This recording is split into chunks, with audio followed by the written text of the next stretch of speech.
velocity is the speed where drag equals the force of gravity. And the reason why that happens is because at that point, the net force is 0. And when the net force is 0, you can't accelerate anymore.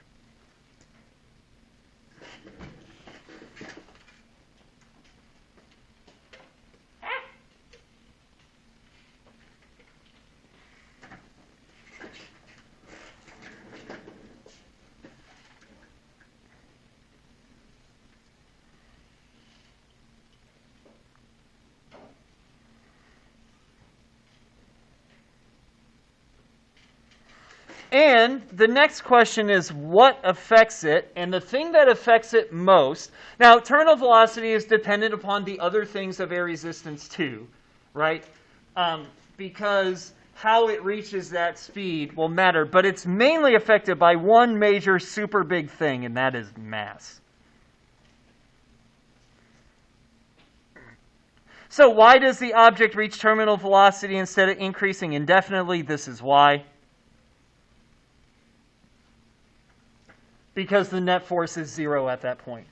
If the net force is 0, you cannot speed up, you cannot slow down.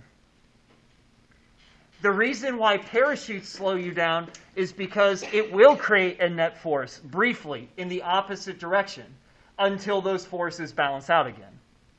It'll create more air resistance than gravity that'll slow you down until it balances back out again. And then it'll go back to falling at a constant rate. But your speed is less because you won't need as much speed now.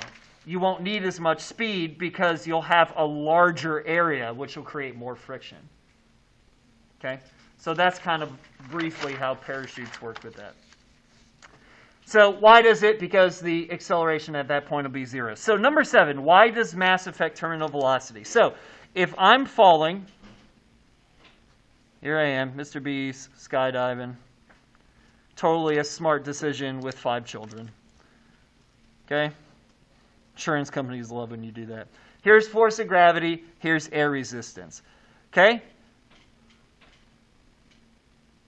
Terminal velocity happens when those two things are equal. So, this thing is constant. This doesn't change. Your force of gravity, that is a set value.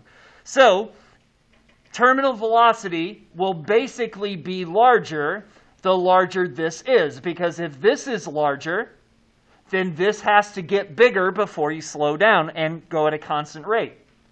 So you saw that in the lab. When you dropped multiple stacks of paper on top of each other, the more stacks, the heavier it was. Therefore, it could fall longer before those forces equal.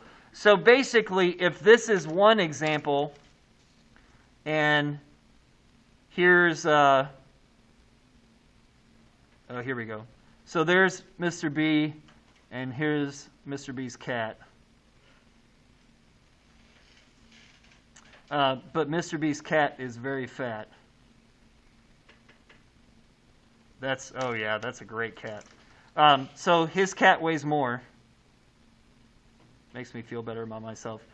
Because those forces will be larger before they balance,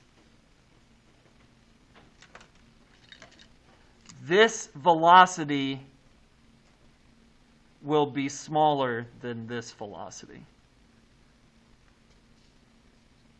My cat is an absolute fatty. He weighs close to 20 pounds. He's heavier than most of the dogs I know in our family. In fact, I kind of think he ate a dog once, but anyway. Okay? So, the reason why mass affects terminal velocity is because mass affects your force of gravity, and the force of gravity determines how large drag has to be before it balances out. So then the real question here at the end is, why do we usually ignore this? Why do we completely ignore it in Physics 1? Why we're like, air resistance, it doesn't happen. Well, it is annoying. That is one of them. And that is, I'm glad you brought that up, because that is one of the reasons. It's annoying. It is super annoying. It's annoying because it's hard to solve, so it's complicated. But there's another reason that's much more important, and it actually makes way more sense. It's small. Like, air resistance is small.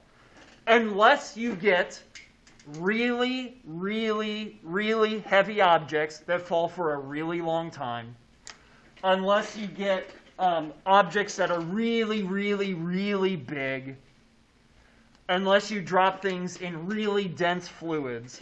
But in general, air resistance is small. For normal objects falling normal distances, air resistance is small. It's not zero, but it is much closer to zero than it is to anything that's going to mess you up.